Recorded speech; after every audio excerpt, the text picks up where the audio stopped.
Hello, darling. I was thinking some stuff, and it seemed worth sharing. I was thinking about why representation matters, and I was thinking about the instinctive power of mimicry, and I was thinking about thinking outside the box. Arguments about the importance of representation in media tend to focus on children and teenagers. When I was growing up in the 1970s, most of the doctors or the lawyers that I saw on TV or in movies would have been men, and they would have been white. As a boy who was white, I would have seen nothing to suggest that I couldn't be a doctor or that I couldn't be a lawyer. Had I been a girl, though, or had I not been white, I might have been oblivious to some of those career paths. Obviously, some of those girls or children of colour were not oblivious to those options, either because they worked it out all on their own, or because other people around them told them in so many words that they could be whatever they chose, and that choosing to be a doctor or a lawyer was a thing that they could do. Equally, some of them might have looked at the TV shows and the movies and decided that trying to be a doctor or a lawyer would be an uphill battle that they perhaps didn't want to sign up for. Those are all valid and rational choices. But the kids that I'm thinking about in this video are not the ones who made rational choices based on intellect and reason. I'm thinking about the kids who never even thought of being a doctor or a lawyer. The option never even occurred to them, simply because they hadn't seen people like them in that role. When we look at baby animals and how they learn to survive in the wild, we see an awful lot of mimicry. In a lot of bird or mammal species where parents raise their young, those young animals learn a lot of behaviours that they will later need by seeing what their parents do and mimicking it. I don't believe that they are making a rational choice to do this. I think that they are experiencing a powerful instinct to mimic the behaviour of other creatures like them. This fits well with the model of natural selection. Animals born with less of this instinct would be slower to learn and less likely to survive and breed.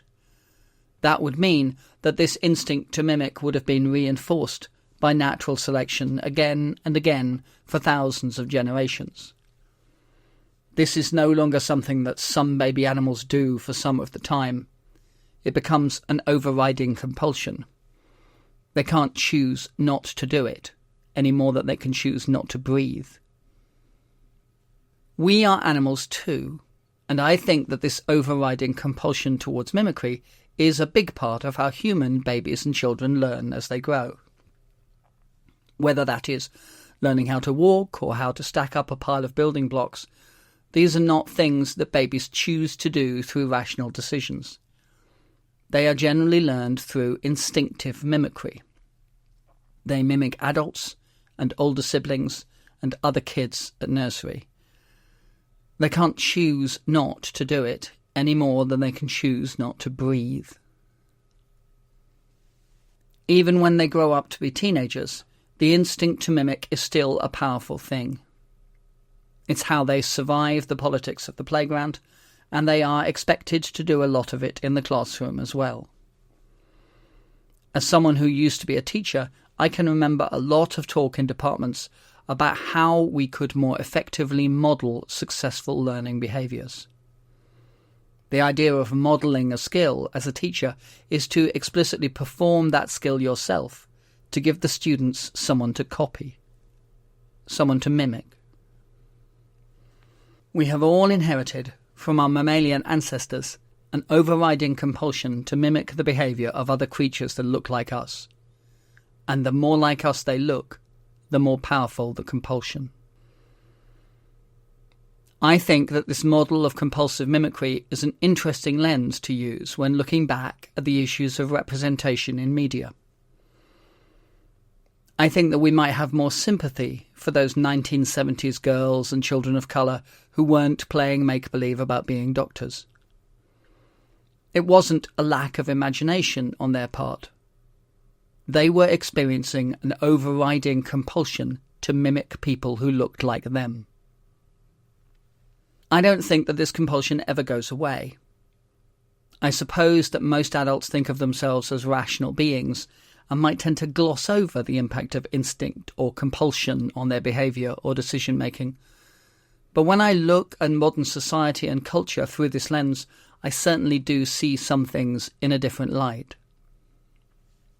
I don't mean that when I see someone behaving in a new or different way, then I have to immediately copy them. If I see several different people doing it, though, at different times and places, I do become aware of that, of this being a new thing that I might also do. I still get to choose whether to actually do it, but I might choose to do it, and I wouldn't have before.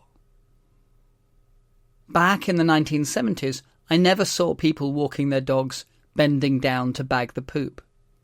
But sometime over those decades, that became a common enough behaviour that the vast majority of dog walkers now feel compelled to mimic it. The compulsion to mimic others is something that employers certainly make use of, but it's also something that companies explicitly work to overcome. Coming up with a new idea is a complicated challenge when seen through the lens of compulsive mimicry. When managers talk about thinking outside the box, this is the box they have in mind. It's the same box that limits the career ambitions of underrepresented groups. It's a box made of mirrors that only reflect what you've already seen. As someone with a passion for language, I certainly feel this compulsion to mimic when it comes to new words. I hear a new word, and then I might hear it a few times more, and then I'll catch myself using it, aware of the newness and feeling the shape and the rhythm of it in my mouth. The compulsion isn't overriding. I can choose not to say words if I suspect that my audience might find them offensive. Which groups of people are allowed to use which words in polite society is an entirely different can of worms for an entirely different video. I think that the phenomenon of the trend or the bandwagon clearly does have a lot of compulsive mimicry in its DNA. We see people like us doing a thing and we feel that pull to do it with them. And people less like us, looking in from the outside, can sometimes scratch their heads or sneer about what teenagers get up to or about what white people are like. I am currently in the early years of my retirement, still getting used to the extra time that I now have and facing decisions about what I choose to do with that time and what my options are. As such, I am very aware of the risks inherent in a compulsion to mimic people like me. I need to guard against the pressure to behave like a retired person, to limit myself to only doing things that I have seen retired people do. There are times in life when the box feels like it's getting smaller, when we need to think outside of it just to hang on to parts of who we already are. I'm not suggesting for a moment that this model of compulsive mimicry offers all the answers to why we are the way we are. It's just one of the many possible lenses through which we can choose to view the world. It's a pair of spectacles that we could put on for a little while and look around and see what they show us, and then take off again.